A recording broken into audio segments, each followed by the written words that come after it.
Lalu benarkah kado amnesti Hasto dan abolisi bagi Tom Lembong syarat muatan transaksional politis? Ataukah ini semata upaya Prabowo tak mau ada oposisi dalam pemerintahan? Kita bahas bersama politisi PDIP Andreas Hugo Parera, ada politisi Gerindra Hendar Samarantoko dan analis politik Lingkar Madani Ray Rangkuti. Selamat petang semuanya. Selamat petang, Vini Cindy. Selamat petang, Bang Ray, Bang Hugo. Oke, selamat petang semuanya. Kita ke Bung Ray dulu. Bung Ray, kalau melihat timingnya, pertimbangannya dari Presiden, motif Presiden Prabowo Subianto memberikan kado amnesti dan abolisi di waktu seperti ini itu apa? Kan sudah dijelaskan oleh Presiden juga demi Persatuan Nasional itu. Meskipun untuk tujuan seperti itu sebetulnya nggak bisa dihindari dari aspek politiknya. Gitu. Kenapa gitu? Karena khususnya kepada Hasto ya. Hasto ini kan di backup begitu besar oleh PDI Perjuangan, bahkan seperti tangan kanannya Ibu Mega nih gitu ya. Dan saya kira 2 kali pertemuan Ibu Mega dengan Pak Prabowo atau perwakilan Ibu Mega dan Pak Prabowo gitu, pesan yang menguat itu adalah soal ditahannya Saudara Hasto atau di proses hukumnya Saudara Hasto gitu. Nah cuma kan pada saat proses hukum ini berlangsung kan nggak mungkin tiba-tiba ada semacam jungkir balik hukum. Jadi ditunggu sampai putusan selesai, dan putusan selesai itu langsung diberi amnesti oleh Presiden seperti yang sekarang kan. Jadi kesannya eksekutif terlibat dalam urusan campur tangan hukum itu terhindari. Tapi Saudara Hasto juga terbebaskan dari pidana. Nah artinya ada di pikiran Presiden Prabowo ketika memberikan amnesti untuk Hasto Kristianto misalnya itu apa? Motif politik? Ada tentu saja tujuan politiknya, nggak bisa dihindari. Khususnya karena itu tadi, karena Hasto di backup PDI, membuat PDI semacam berutang budi nih sekarang kepada Pak Prabowo. Dan dengan begitu kelihatan setidaknya ya langkah PDI Perjuangan sampai hari ini nih agak landai lah dari wajah yang semestinya oposisi. Misalnya maksud saya begini, kalau di zamannya Pak SBY, Ibu Mega ini nggak begini gitu. Tapi di zamannya Pak Prabowo ini agak landai nih. Padahal ada banyak isu yang memungkinkan oposisi sebetulnya menyikapinya secara kritis. Oke, kita tanya dulu ke Pak Andreas. Pak Andreas, kalau gitu, kalau tadi kata Bung Ray ini bisa jadi hutang budi PDIP sehingga lebih melunak di tahun ini. Kalau dari PDIP melihat hal yang sama? Halo, sorry saya agak kurang. Oke, Pak Andreas, kalau tadi kata Bung Ray, pemberian amnesti ini bisa bikin PDIP hutang budi. Jadi apakah PDIP bakalan ya ada tanda-tanda akan lebih melunak untuk kebijakan Pak Prabowo? PDI tentu menjalankan politik sesuai dengan apa yang diputuskan oleh politisi PDI Perjuangan, garis partai. Tentu itu menjadi hal yang ya biasa di dalam politik tentunya. Bahwa kemudian berkaitan dengan pemerintahan, ya dari awal PDI Perjuangan sudah mengambil, paling tidak sekarang PDI Perjuangan mengambil sikap bahwa kita berada di luar pemerintahan. Dan itu diapresiasi, dihormati juga oleh pemerintah, dalam hal ini Pak Prabowo sebagai Presiden, bahwa beliau berkali-kali juga mengatakan bahwa ya pemerintahan ini butuh ada pandangan-pandangan kritis yang datang dari pihak luar. Pak Andreas, tapi kalau misalnya keinginan dari Pak Andreas, mohon maaf saya potong, tapi kalau misalnya keinginan dari Bu Mega untuk pembebasan Mas Hasto sudah diberikan, apakah mungkin masih sekritis itu? Saya kira dua hal yang berbeda.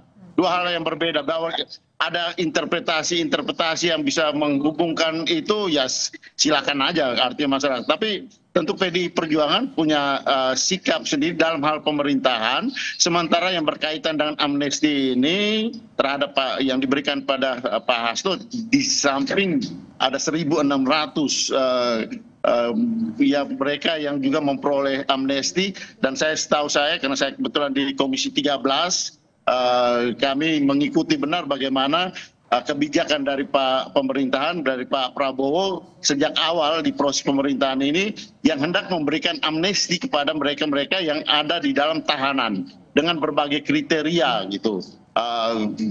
Di samping Pak Hasto masih ada 1.600 yang lain gitu. Dan itu pertimbangan yang berkaitan dengan penghinaan terhadap presiden. Dan kasus Pak Hasto ini sejak awal kami melihat bahwa peristiwa mulai dari pemeriksaan kembali Pak Hasto itu sangat kuat nuansa politisnya gitu. Dan ini yang mungkin menjadi salah satu pertimbangan bahwa ya amnesti ini diberikan pada Pak Hasto karena pertimbangan-pertimbangan politik juga gitu.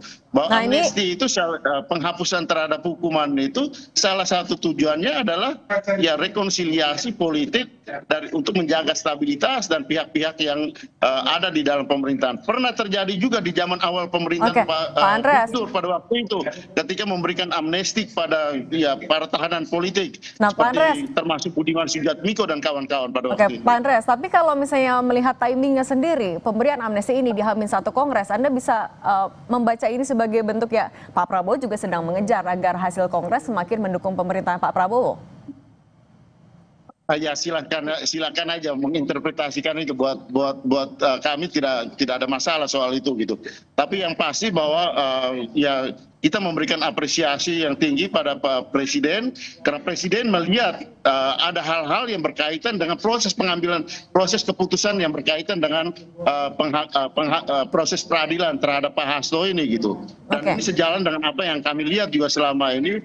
Oh, saya mengikuti beberapa kali proses peradilan Pak Hasto, 3 kali saya ikut, dan saya melihat bagaimana lemahnya pembuktian terhadap tuduhan-tuduhan yang diberikan pada Pak Hasto.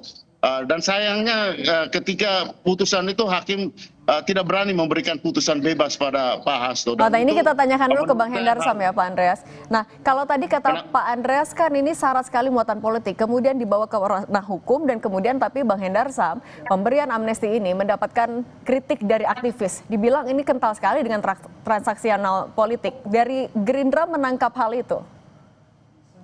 Kan gini melihatnya bahwa apa yang diberikan, amnesti yang diberikan kepada Mas Hasto ini kan one package.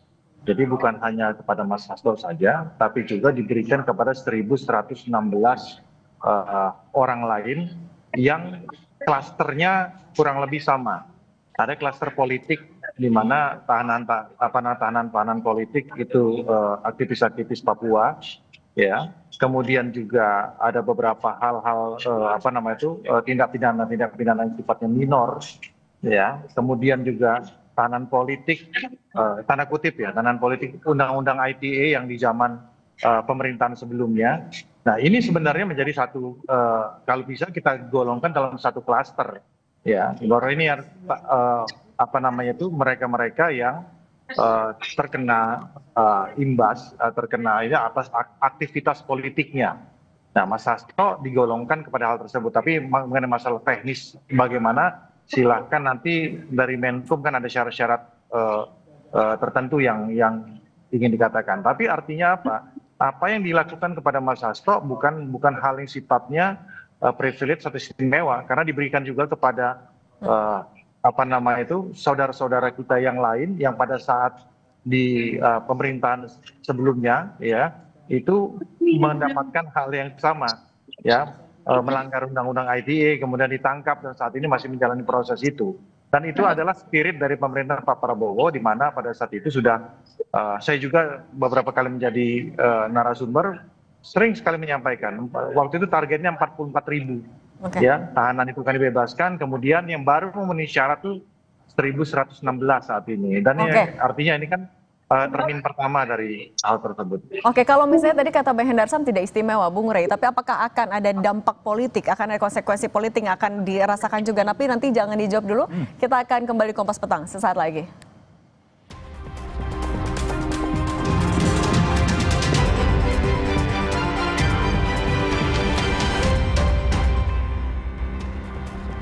Kompas Petang kembali, saudara. Politisi PDI Perjuangan Said Abdullah kembali menegaskan arahan Ketua Umum PDIP Megawati agar kadernya mendukung pemerintahan Prabowo Subianto.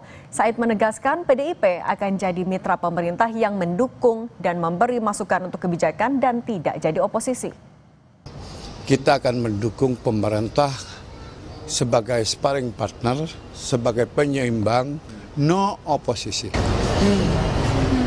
Itu artinya PDIP akan menjadi mitra mitra strategis? Mitra strategis pemerintah, sparring partner. Jika pemerintah benar, programnya kami akan di depan. Jika kurang benar, kami akan memberikan alternatif solusi yang terbaik bagi pemerintah. Kita juga masih bersama dengan Bung Ray Rangkuti, Pak Andreas Hugo Parera, dan Bang Hendar Samarantoko. Pak Andreas, tadi kalau kata Pak Said Abdullah, jadi mitra strategis bukan mitra kritis. Ini gimana artinya membaca sikap PDIP ke depannya? Ya, PDI Perjuangan menjadi partai yang berada di luar pemerintahan, tapi tentu menjalankan fungsi kontrol di DPR gitu. Dalam hal ini ya pandangan-pandangan kritis terhadap pemerintahan, proses pemerintahan yang berjalan ya tetap bisa dilakukan gitu. Dan saya kira pemerintah ini pun membutuhkan ada pandangan-pandangan kritis dari ya DPR, dan PDI Perjuangan siap memberikan pandangan itu. Saya kira sudah berkali-kali Pak Prabowo juga menyampaikan hal tersebut gitu. Jadi saya kira proses pemerintahan berjalan seperti biasa, seperti sekarang apa yang kita jalankan gitu. Jadi tidak ada hal yang luar biasa dan tidak ada masalah untuk itu. Nah, kalau misalnya tadi seperti yang disampaikan, tidak oposisi dan akan jadi mitra strategis, Bang Ray, mungkinkah akan kritis pandangan-pandangannya? Memaksakan oposisi di dalam sistem yang tidak mengenal oposisi dan koalisi, gimana? Oke, Pak Andreas, kita ke Bung Ray dulu. Bung Ray, tadi kalau tidak ada oposisi hal dan yang akan aneh, ajaib gitu. Kita dari dulu memaksakan kapan di Republik ini Oke, Pak Andreas, kita tahan dulu Pak Andreas. Koalisi selain di tahun 55 gitu. Oke, ketika sistem parlementer Pak Andreas tahan dulu ya. Berjalan di situ. Oke, kita tanya tanggapan dari Bung Ray dulu. Bung Ray, ya tadi kalau tidak ada oposisi jadi mitra strategis, mungkinkah masukan pandangan dari PDIP akan bisa tetap kritis? Ya, saya kira untuk tahun ini jangan terlalu berharap dulu. Jadi setidaknya tahun 2025 ini mungkin sikap PDI seperti yang sekarang kita lihat lah ya. Karena sebenarnya kalau dilihat dari banyak isu nih sebetulnya yang bisa diambil oleh mereka yang tidak bermitra dengan pemerintah ya. Masuknya bukan bagian dari pemerintah. Sebut saya soal perdagangan, traktat perdagangan kita antara Indonesia dan Amerika gitu. Lalu yang terbaru ini soal pemblokiran bank rekening kita dan sebagainya. Itu isu-isu yang kalau sekiranya mencoba untuk menyatakan berbeda dengan pemerintah, itu akan mendapat respon yang cukup positif dari publik gitu. Kenyataannya kan PDI nggak mengambil isu itu kan, PDI diam gitu. Tapi saya kira untuk 2025, bagaimana 2006, 2007, 2008 belum tentu, sejarahnya mungkin akan berbeda juga, masalahnya juga akan berbeda, pendekatannya akan berbeda. Itu satu. Nah yang kedua, apapun istilahnya ya, mau strategis macam-macam, yang bisa kita pegang dari sini adalah kelihatan PDI itu tidak akan mengambil pilihan untuk masuk ke dalam. Jadi mereka berada di luar. Mau disebut dia sebagai mitra strategis ya, karena PDI sendiri yang sejak dari dahulu menolak istilah oposisi itu sebetulnya. Ya mungkin tidak oposisi apalah namanya, tapi yang bisa kita sebutkan itu PDI akan tetap berada di luar. Tidak untuk kritis mungkin sampai 2025, tapi saya tidak yakin apakah 2026, 2027 macam-macam dan sebagainya itu mereka akan sama dengan pola yang mereka kembangkan tahun 2025 gitu. Kenapa gitu? Sebab kalau PDI Perjuangan berada di luar, lalu sikap mereka seperti yang sekarang misalnya, tidak mengambil isu-isu yang cukup populer di tengah masyarakat, ya itu akan sangat merugikan PDI Perjuangan juga secara partai gitu. Jadi sementara mungkin pada tingkat tertentu ya, isu-isu yang tidak diambil oleh mereka itu dan mereka nggak mendapatkan posisi di dalam parlemen, di dalam kabinet, itu kan ruginya bisa 2-3 kali lipat gitu. Nah, tapi karena ada hubungan yang relasional sekarang ya, Hasto diberi amnesti gitu ya, nah ya tentu sikap yang bisa diungkapkan sekarang itu dukung pemerintah. Tapi kan dukung pemerintah, semua orang saya kira mendukung pemerintah kalau soal itu.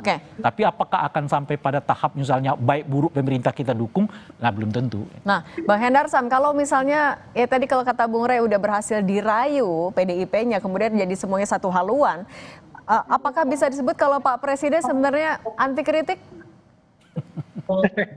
Kayak gitulah. Jadi kalau kita lihat ya, saya tadi tertarik dengan apa yang dikatakan oleh Pak Said Abdullah bahwa menjadi sparring partner. Nah kalau itu kita analogikan dalam suatu olahraga tinju, sparring partner itu saling pukul-pukulan loh kan gitu kan, tapi temen gitu kan. Jadi untuk supaya mengupgrade dari masing-masing mitra supaya ke level yang lebih tinggi lagi. Nah itu saya sepakat dengan hal tersebut. Jadi artinya ya perlu juga pemerintahan ini dikritisi, perlu juga pemerintahan ini disetrum-setrum, perlu juga pemerintahan ini diberikan kritik-kritik yang membangun. Nah yang kedua juga terkait dengan masalah isu itu kan PDI bukan partai yang konyol dan partai yang bodoh gitu loh.